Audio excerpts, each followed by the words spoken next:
Hello बच्चों, आपका हमारे चैनल शिक्षागर में स्वागत है। आज हम इलेक्ट्रीशियन सेकेंड ईयर के लिए सीबीटी एग्ज़ाम के मॉडल नंबर 4 पेपर को डिस्कस करने जा रहे हैं। कोशिश करिएगा पूरा वीडियो देखिए जिससे आपकी अच्छे से तैयारी हो सके और इन्हीं मॉडल पेपर से आपके क्वेश्चंस आएंगे। अगर आप मेरे चैनल को सब्सक्राइब करते हैं तो आप निश्चित तौर पे सफलता प्राप्त करेंगे। ठीक है, चलिए स्टार्ट करते हैं। पहला क्वेश्चन है, किस आवृत्ति पर हमारे देश में विद्युत शक्ति का उत्पादन होता है? तो बच्चों इसमें आंसर क्या होगा? इसमें आंसर होगा आपका 50 हर्ट्ज़। जो आपकी हम लोग जो इंडिया है, इंडिया में 50 हर्ट्ज़ पे विद्युत सप्लाई का क्या होता है, जनरेशन होता है। ठीक है, और कितने केवी की जनरेशन होती है? ये 11 केवी की जनरेशन होती है इंडिया में। ठीक है, और इसकी फ्रीक्वेंसी कितनी होती है? 50 हर्ट्ज़। और जो आपका ये 60 हर्ट्ज़ है, ये आपका फॉरेन कंट्रीज़ है, जैसे आपका रूस हो गया, अमेरिका हो गया, इन सब जगह जो है जो फ्रीक्वेंसी होती है वो क्या होती है? 60 हर्ट्ज़ होती है। ठीक, चलिए अगला क्वेश्चन देखते हैं। 310 किलोमीटर लाइन को डैश डैश के रूप में माना जाता है। मध्यम लाइन, छोटी लाइन, बड़ी लाइन और नन, मतलब कोई नहीं। तो जो आपकी 310 है ये आपकी बड़ी लाइन होती है। ठीक है, 160 किलोमीटर के ऊपर, 160 किलोमीटर के ऊपर की जो लाइनें होती हैं उनको हम लोग बड़ी लाइनें कहते हैं। ठीक है, और जो सबसे छोटी होती हैं ये होती हैं आपकी 80 किलोमीटर तक। 80 किलोमीटर तक की जो लाइनें होती हैं उनको हम लोग छोटी लाइनें कहते हैं, ट्रांसमिशन लाइनें। और जो आपकी 80 किलोमीटर से लेकर 160 किलोमीटर तक की जो लाइनें होती हैं उनको हम लोग बोलते हैं मध्यम ट्रांसमिशन लाइन। ये भी आपको पता होना चाहिए। चलिए अगला क्वेश्चन देखते हैं। सर्किट ब्रेकर की ब्रेकिंग क्षमता को समानता डैश डैश में व्यक्त किया जाता है। अब आपसे पूछा है कि जो आपकी सर्किट ब्रेकर होता है उसकी ब्रेकिंग क्षमता किस में होती है? एमडब्ल्यू में होती है, एमवीए में होती है, वोल्ट में होती है, एम्पियर में होती है। तो बच्चों इसकी जो ब्रेकिंग क्षमता होती है वो क्या होती है? एमवीए में होती है। चलिए अगला क्वेश्चन देखते हैं। सोलर सेलों की आपेक्षिक दक्षता निम्नलिखित के बीच होती है। ठीक है, अब आपसे क्या कह रहा है कि जो आपके सोलर सेल्स होते हैं उनकी आपेक्षिक दक्षता कितनी होती है? 10% से लेकर 15%, 25% से लेकर 35%, 45% से लेकर 60% और नन। तो बच्चों इसमें आंसर क्या होगा? 25% से लेकर 35% आपेक्षिक इसकी दक्षता होती है। चलिए अगला क्वेश्चन देखते हैं। कोरोना हानि से संचरण लाइन की दक्षता पर क्या प्रभाव पड़ता है? कम होगी, वोल्टता कम होगी, अधिक होगी, नन। तो देखिए कोरोना क्या है? एक प्रकार का लॉसेस है। ठीक है, लॉसेस क्या होता है? कोई भी लॉसेस है उस पर क्या होता है? उसकी दक्षता पे क्या करता है? इफेक्ट करता है। कोई भी लॉसेस है, चाहे आपकी मशीन की दक्षता हो, चाहे आपकी ट्रांसमिशन हो, चाहे आपका डिस्ट्रीब्यूशन हो, कुछ भी हो। तो अगर आपकी क्या होते हैं कि लॉसेस होंगे तो दक्षता क्या होगी? कम होगी। तो इसमें आंसर क्या होगा? कम होगी। ठीक है, चलिए अगला क्वेश्चन देखते हैं। अर्धचालक में कंडक्शन बैंड और वैलेंस बैंड के बीच एनर्जी गैप होता है। ठीक है, तो पूछा है 1 इलेक्ट्रॉन वोल्ट होता है, 5 इलेक्ट्रॉन वोल्ट होता है, 10 इलेक्ट्रॉन वोल्ट होता है, नन। तो बच्चों आपका जो सेमीकंडक्टर होता है, ठीक है, उसमें एनर्जी गैप जो होता है बहुत कम होता है। लगभग क्या होता है? 1 इलेक्ट्रॉन वोल्ट होता है। और जो आपका 5 इलेक्ट्रॉन वोल्ट है ये आपका इंसुलेटर में होता है। किस में होता है? ये आपका इंसुलेटर में होता है। और कंडक्टर में आपका एनर्जी गैप होता ही नहीं, क्योंकि वो उस पर क्या होता है, उसमें जो होता है आपका कंडक्शन बैंड और वैलेंस बैंड एक दूसरे पे ओवरलैपिंग करते हैं। चलिए अगला क्वेश्चन देखते हैं। Chopper dash dash convert. Chopper का क्या कार्य है? चॉपर क्या कन्वर्ट करता है? डीसी को डीसी में कन्वर्ट करता है, डीसी को एसी में कन्वर्ट करता है, एसी को डीसी में, नन। तो जो आपका चॉपर होता है ये क्या करता है? डीसी को डीसी में कन्वर्ट करता है। चलिए अगला क्वेश्चन देखते हैं। निम्न गेट की आउटपुट हाई होगी जब, ये कह रहा है जो ये आपका आउटपुट वाई होगा ये हाई कब होगा? कब होगा? ए और बी दोनों हाई हैं, ए तथा बी दोनों लो हैं, ए अथवा बी हाई हैं, ए अथवा बी लो हैं। तो बच्चों क्या होगा? जब ये दोनों इनपुट्स आपके हाई होंगे तो आपका भी आउटपुट भी क्या होगा? हाई होगा। तो पहला ऑप्शन आपका बिल्कुल सही है। चलिए अगला क्वेश्चन देखते हैं।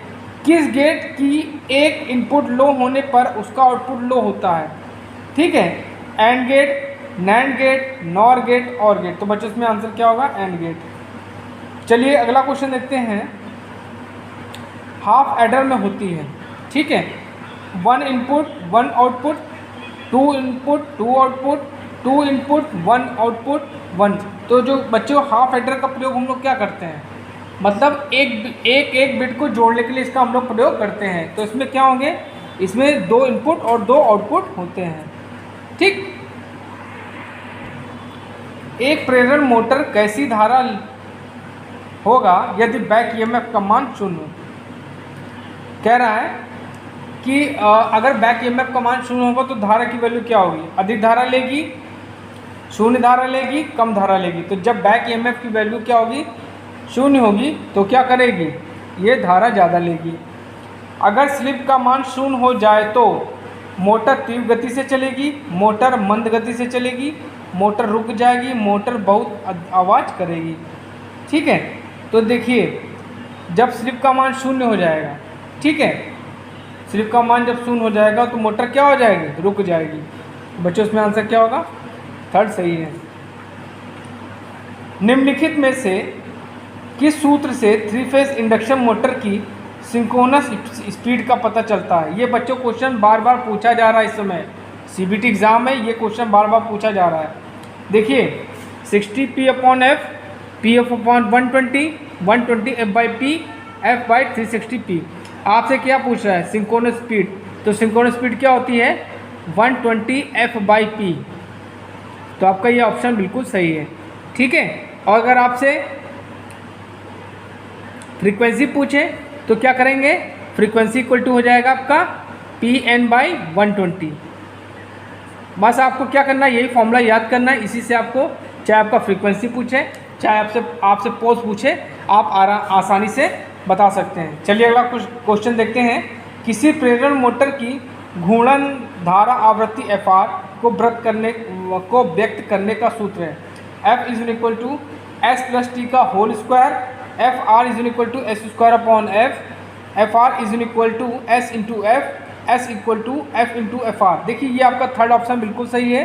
अगर हम फ्रीक्वेंसी की बात करें या आपकी ईएमएफ की बात करें या आपकी करंट की बात करें, तो दोनों में क्या होता है? रोटर स्टेटर में एस का डिफरेंस होता है, ठीक है, हमेशा याद रखिएगा। चलिए अगला क्वेश्चन देखते हैं। प्रेरण मोटर की दक्षता लगभग कितनी होती है? 5 से 35%, 80 से 90%, 30 से 40%, नन। तो बच्चों आपकी जो प्रेरण मोटर होती है इसकी दक्षता क्या होती है? 80% से लगभग 90% होती है। चलिए अगला क्वेश्चन देखते हैं। स्टार डेल्टा स्टार्टर का प्रयोग कितने HP तक की मोटर में किया जाता है? ठीक है, बहुत इंपॉर्टेंट क्वेश्चन है ये। 5 HP से 10 HP, 5 HP से 20 HP, 3 HP से 5 HP, नन। तो जो आपका स्टार डेल्टा स्टार्टर होता है इसका प्रयोग हम लोग क्या करते हैं? 5 HP से 20 HP तक की मोटरों में इसका प्रयोग करते हैं। और जो आपका 3 HP से 5 HP है इसमें हम लोग डोल स्टार्टर का प्रयोग करते हैं। और 20 HP के ऊपर हम लोग ऑटो ट्रांसफार्मर यूज़ करते हैं, ऑटो ट्रांसफार्मर स्टार्टर। ये आपको तीनों के बारे में पता होना चाहिए क्योंकि किसी से भी क्वेश्चन पूछा जा सकता है। चलिए अगला क्वेश्चन देखते हैं। घरेलू फ्रिज में कौन सी मोटर प्रयोग होती है? Capacitor motor, universal motor, shaded pole motor. तो आपकी जो कैपेसिटर मोटर होती है यह क्या होती है? आपकी घरेलू फ्रिज में प्रयोग की जाती है।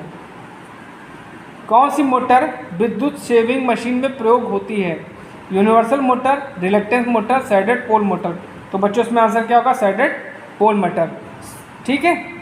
सॉरी, इसमें क्या होता है? Universal motor. यूनिवर्सल मोटर ऐसी मोटर होती है बच्चों जो AC और DC दोनों पे चलती है। यूनिवर्सल मोटर का प्रयोग हम लोग मिक्सर में भी करते हैं, जिसमें आप लोग जिसको मिक्सी बोलते हैं उसमें भी हम लोग इसमें क्या करते हैं? यूनिवर्सल मोटर का प्रयोग करते हैं। चलिए अगला क्वेश्चन देखते हैं। कह रहा है उल्टा V कर्व होता है आर्मेचर करंट और वोल्टेज के बीच में, पावर फैक्टर और फील्ड करंट के बीच में, आर्मेचर करंट और फील्ड करंट के बीच में, नन। तो जो आपका V कर्व होता है उल्टा, ये किसके बीच में होता है? पावर फैक्टर और फील्ड करंट के बीच में। और जो V कर्व होता है वो क्या होता है? आर्मेचर करंट और फील्ड करंट के बीच में। ये V कर्व इनके बीच में होगा। चलिए अगला क्वेश्चन देखते हैं।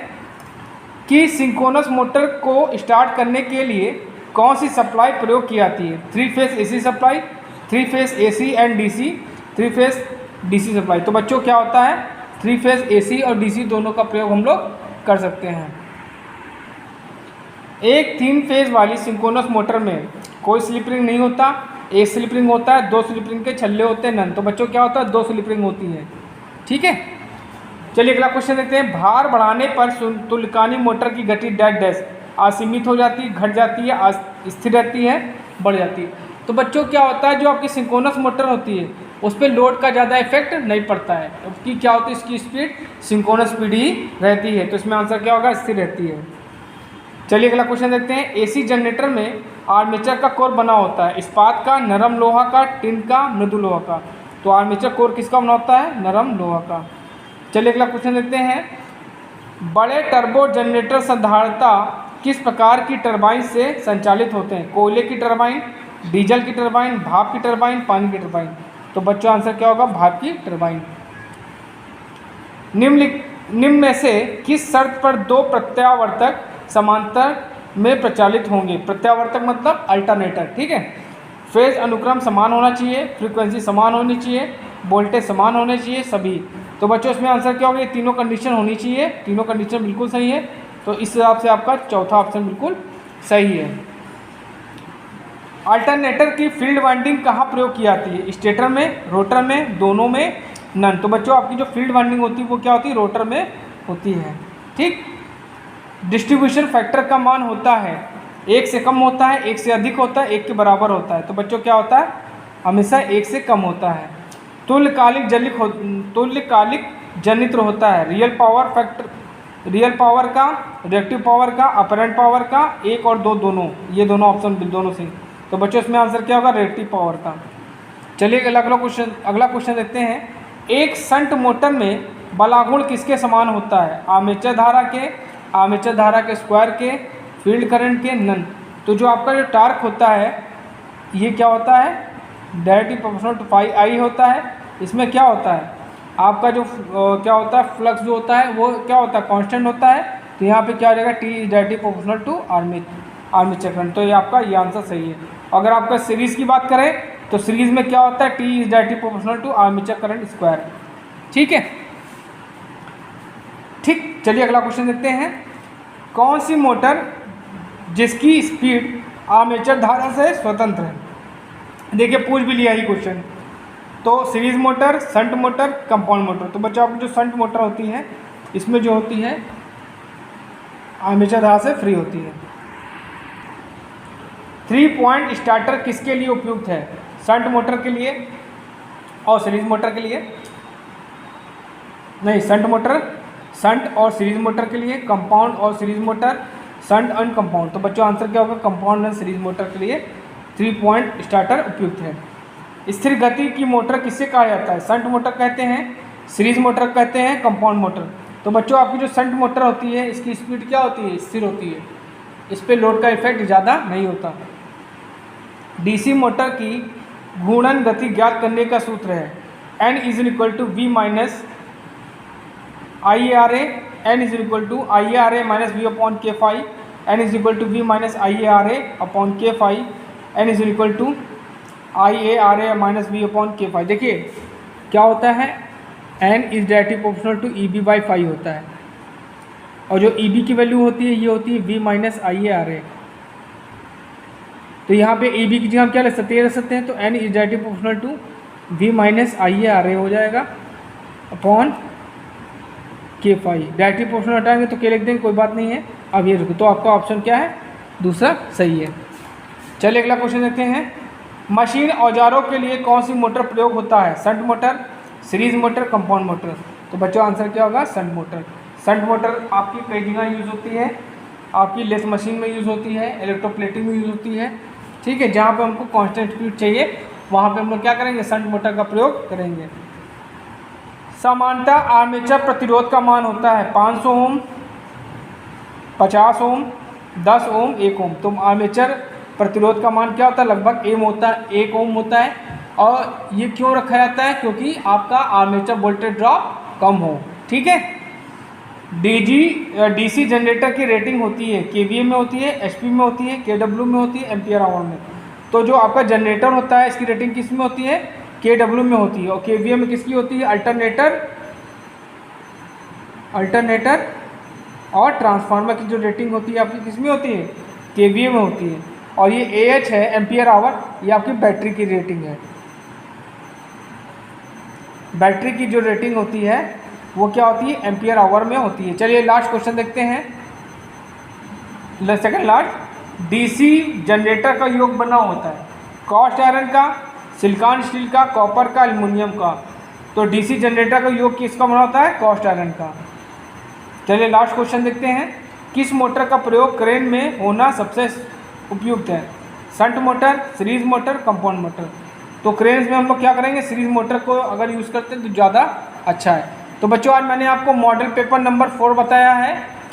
इस मॉडल पेपर को पूरा देखिएगा, समझिएगा, और हो सकेगा तो मेरे वीडियो को लाइक करिएगा, शेयर करिएगा, और मेरे चैनल को सब्सक्राइब जरूर करिए, जिससे आपकी तैयारी अच्छे से हो सके। आने वाले दिनों में मैं आपको यूपीपीसीएल की भी तैयारी करवाऊँगा। Thank you.